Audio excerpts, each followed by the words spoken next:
Brilliance Audio. Doomsday Match by Jeff Wheeler. Performed by Kate Rudd. December 20th.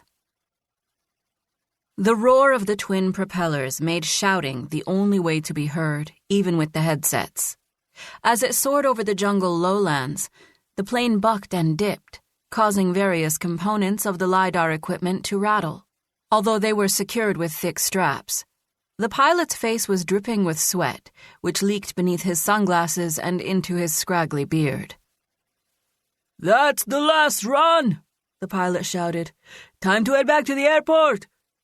Dr. Estrada shook his head, planting his palm on the cockpit dashboard to brace himself against a sudden lurch. "Let's go a little farther. We have enough fuel." "Eh? Head north. We did the runs already. It's time to go back. We have fuel. North. Now." Dr. Estrada felt the sweat dripping down his ribs. The twin-prop plane was flying at an altitude of 2,000 feet. That was within the ideal range for the LiDAR equipment. But it made for a choppy ride, and the blazing sun was certainly as hot at their altitude as it was down in the jungle below. The LiDAR equipment generated plenty of heat, too. The strapped boxes had cables running through the plane like spiderwebs. A hole had been set into the bottom of the stripped-out plane so that the lasers pointed down at the jungle below. A tangle of cedar, seva, and cajon trees meshed together, so dense it was impossible to see beneath the canopy. Data had proven that LiDAR was the next breakthrough in archaeology, capable of digitally stripping away the trees and revealing man-made structures that had been abandoned by the Maya centuries before. Dr. Estrada was on the leading edge of the research in a joint partnership with UC San Diego in California. The lab, funded by a giant semiconductor company, processed the terabytes of data produced by the equipment in the plane. It would take 100 years to sift through the vast amounts of data. Except thanks to Moore's law and the miniaturization of circuits, the servers were getting faster and faster, allowing the data to be mined and mapped much faster as time went on. He was excited about the work. Half of archaeology was knowing where to dig, and LiDAR provided an accurate map of what lay beneath the jungle's growth, and was more dependable than the human eye. Through the windows, he could see the scenery of the Guatemalan jungle whip below them.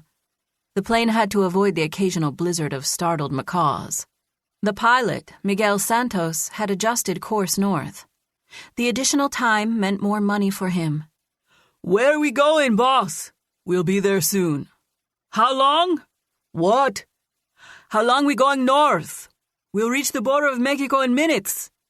The northern border of Guatemala was a straight line that ran through an enormous uncharted jungle in the Yucatan Peninsula. The ruins they'd studied at Xmacabatun were on the eastern border shared by Belize, but that government didn't care if a plane wandered over the arbitrary line out in the middle of nowhere. The Mexican government, on the other hand, was a bit more testy about sharing their airspace. They looked down on Guatemalans. They didn't care that the current borders were a modern construct so steeped in history and civil war that they no longer seemed to make sense. 2,000 years ago, the entire Yucatan Peninsula was ruled by the Maya. The vast jungle below had been ruled by a people who knew about the orbit of planets centuries sooner than their European conquerors did. They'd left behind extensive ruins, many of which had yet to be discovered. An archaeologist's dream come true. The plane dipped again, making Dr. Estrada's stomach lurch, and he slammed his palm against the dashboard. "We should turn back to La Libertad, sir. I don't want to get in trouble." Flying as fast as they were, they'd probably crossed into Mexican airspace already. Miguel wiped sweat from his mouth and began to angle the plane. "A little farther. I just want to map one other thing while we're here." He'd studied the topo map for years and had always been intensely curious about a certain location in the heart of the jungle. Satellite images showed very little because of the tree cover, but a curious mound rose from the jungle. A mound like that was not natural. The lowland jungles were typically flat. Mounds were man-made, the sign of a pyramid built centuries or even a millennium ago.